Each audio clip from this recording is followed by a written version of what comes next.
Welcome back with Level Up Games. Rom here, interviewing tonight's Yu-Gi Locals winners, Yair Brito. How you doing tonight? I'm doing great. This is actually my first interview, so I'm pretty hyped, especially because this is a deck that I've been cooking for a little bit. And even though I know people know about the combination, I've been doing it since before it started getting relevant, because I knew that it was there's a lot of potential here. And that combination is Kashtira SwordSoul. So to get into the deck list, we got 3 Unicorn, 1 Fenrir, 2 Rise Heart, 1 Ogre, 1 Scareclaw Cash. So Unicorn, obviously, it's nuts. It allows for and enables for so many plays. The reason why I'm only running 1 Fenrir is because in this deck it can be bricky.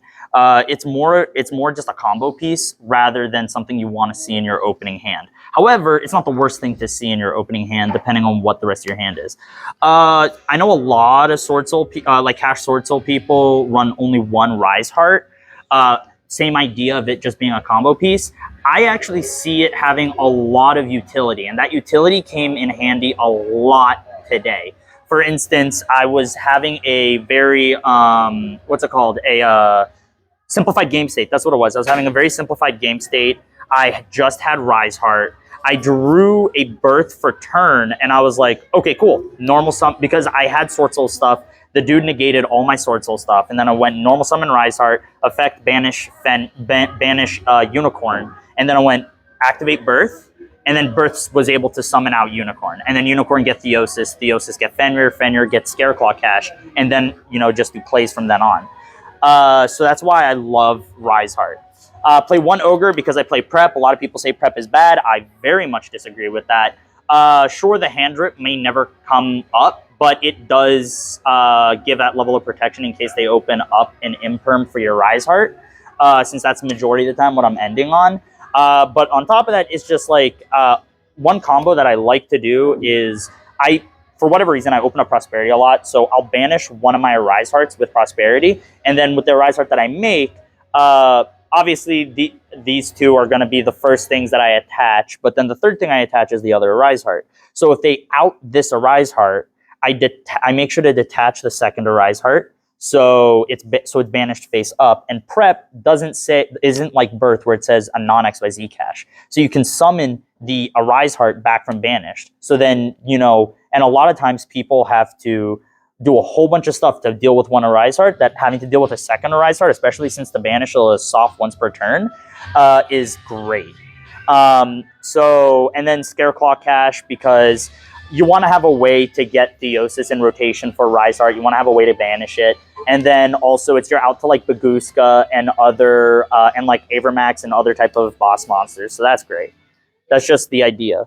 Then for the SwordSoul package, 2 Ecclesia, 3 Moyi, 3 Long Young, 2 Taye.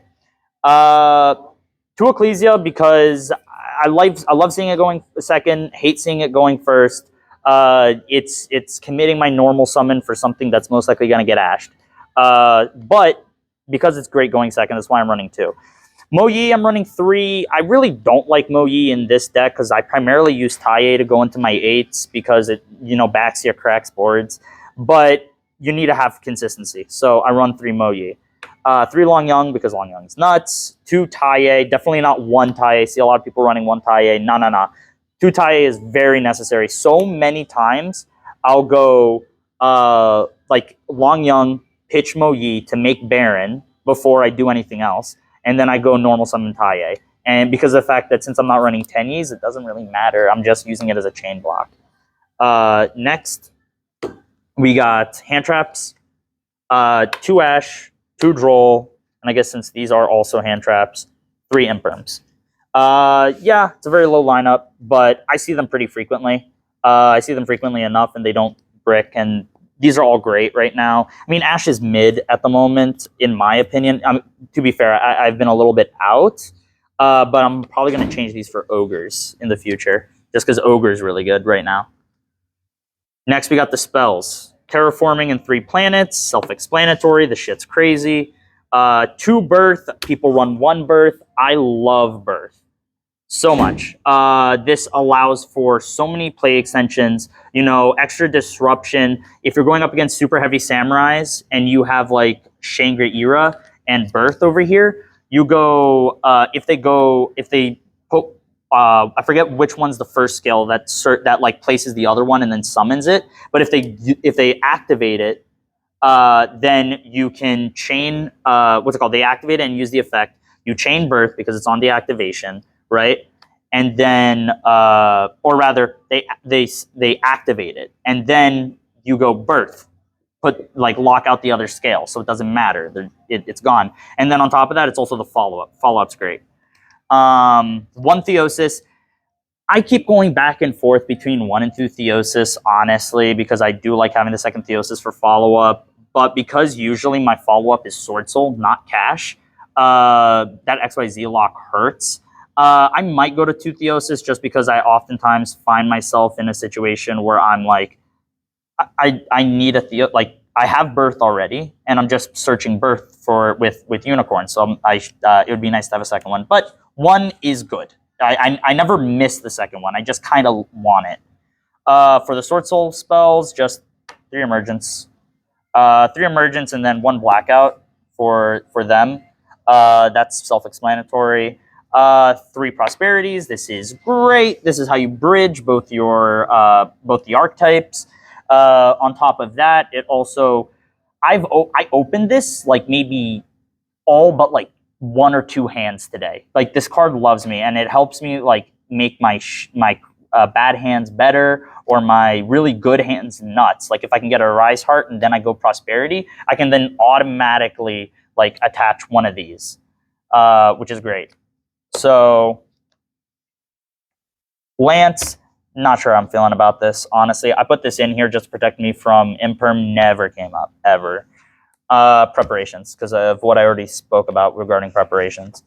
For the extra deck, put this in some form of an order. For the XYZs, we got Tour Rise Heart, because this is the star player of this deck. I'm almost always just ending on this and then having a whole bunch of other stuff to protect it.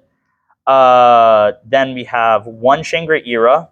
I like 1 Shangri-Ira. I'm not running Diablosis, but I do like 1 Shangri-Ira because I oftentimes do get little awkward hands, especially when I get disrupted, where I can't get the 3rd body on board, and I only have 2. So Shangri-Ira puts like a nice 3,000 booty that can be protected twice from card effect. That then also allows me to summon out like Fenrir or Unicorn during my opponent's turn, so I have at least some kind of disruption while also having a level of protection. So that's why I love Shangri-Ira, but I only run 1 of it. I run Big Eye.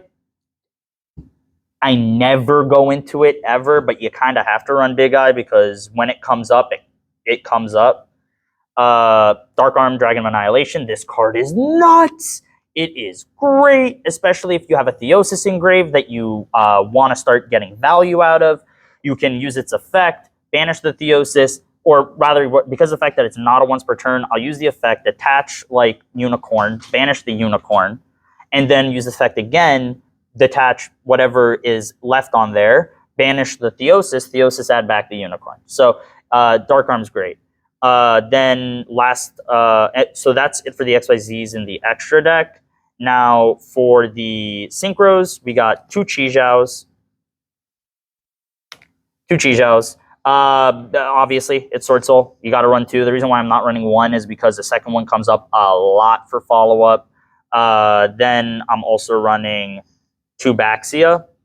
This one, I'm pretty sure people only run 1. But for me, I found it many times where I'll often go into my first Baxia for plays if my hand's a little awkward and I want to get Chi-Zhao, but I want to get the value off Mo Yi.